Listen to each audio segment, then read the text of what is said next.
Hello and welcome back to the my YouTube channel. आज हम इस वीडियो में बात करेंगे पीई रेशियो यानी प्राइस टू अर्निंग रेशियो के बारे में। पीई रेशियो एक बहुत बड़ा इंपॉर्टेंट वैल्यू रेशियो है किसी भी स्टॉक को जानने के लिए।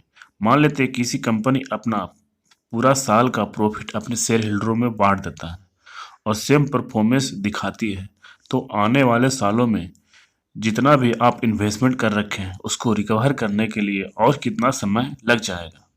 For example, X Y Z company में आप 1 लाख रुपए इन्वेस्टमेंट कर रखे हैं, तो एक्स वाई जेड का पीई रेशियो 5 है। तो एक्स वाई जेड कंपनी अपना पूरा प्रॉफिट अपने शेयर होल्डरों को बांट देती है और आने वाले सालों में भी सेम परफॉर्मेंस दिखाती है। तो आने वाले सालों में 5 सालों में आपका पूरा पैसा रिकवर हो जाएगा।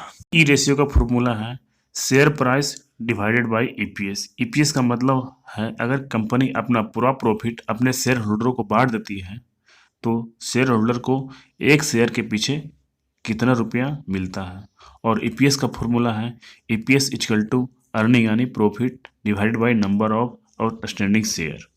अगर किसी कंपनी का पीई रेशियो कम है तो इसका मतलब है कंपनी अंडर वैल्यूड है या स्टॉक सस्ते प्राइस में मिल रहा है या कंपनी के फ्यूचर पर शेयर होल्डर को भरोसा नहीं है, इसलिए इस स्टॉक में इंटरेस्टेड नहीं है। अगर लोग समझते हैं कि पी रेशियो कम है तो वह स्टॉक अंडर वैल्यूड है, पी रेशियो कम है वह शेयर अंडर वैल्यूड ही है, ऐसा कुछ नहीं है। उसके पी रेशियो कम होने के पीछे भी और भी कारण हो सकते हैं।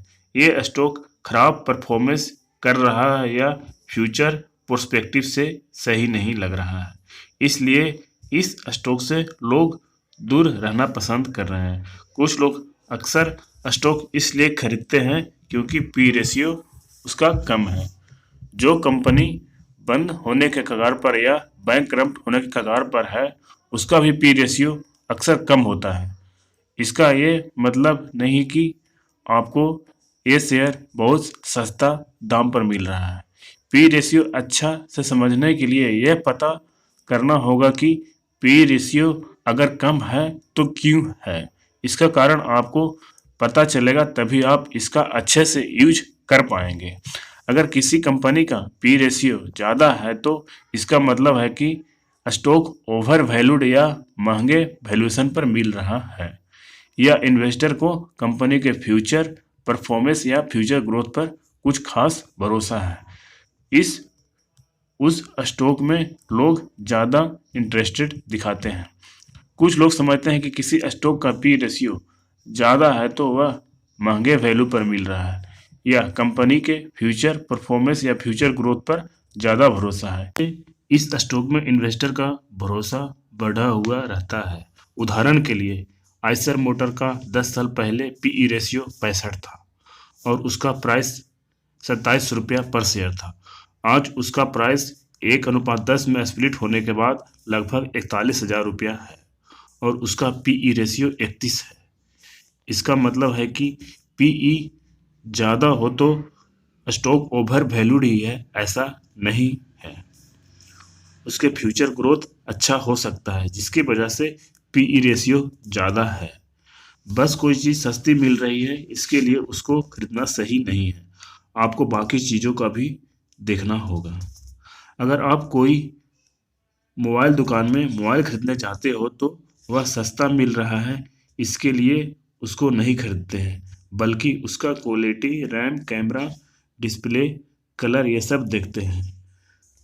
कोई मोबाइल का क्वालिटी, रैम, कैमरा अच्छा होगा तो वह वह कम प्राइस में मिल रहा हो तो एक अच्छा डील होगा।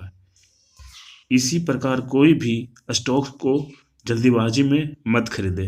कंपनी का पूरा एनालिसिस करो उसके बाद कंपनी का शेयर खरीदे, क्योंकि फाइनेंशियल रेशियो फंडामेंटल का एक छोटा हिस्सा है। रेशियो कम है या ज़्यादा ये चेक करने का बेस्ट तरीका है उस इंडस्ट्री का बाकी कंपनियों के साथ पीई रेशियो कंपेयर करना, या कंपनी का पी रेशियो इंडस्ट्री के पी रेशियो से कंपेयर कर सकते हैं। इंडस्ट्री पीई रेशियो का मतलब पूरी इंडस्ट्री का average PE ratio for example IT industry का सारे आईटी का पीई एवरेज होता है।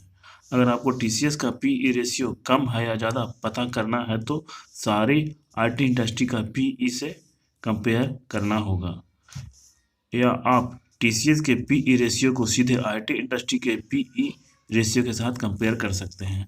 अलग अलग इंडस्ट्री के पैसे कमाने के अलग अलग तरीके होते हैं, उसका बिजनेस का भी तरीका अलग अलग होता है, इसलिए उसका वैल्यूएशन निकालने का तरीका भी अलग अलग होता है। इसलिए डायरेक्ट पीई रेशियो देखने के बजाय उस इंडस्ट्री के बाकी कंपनियों के साथ कंपेयर करना चाहिए। और मेन बात, पीई रेशियो कर काम नहीं चलेगा, आपको यह पता करना होगा कि पी रेशियो कम है या ज़्यादा, तो वह क्यों है।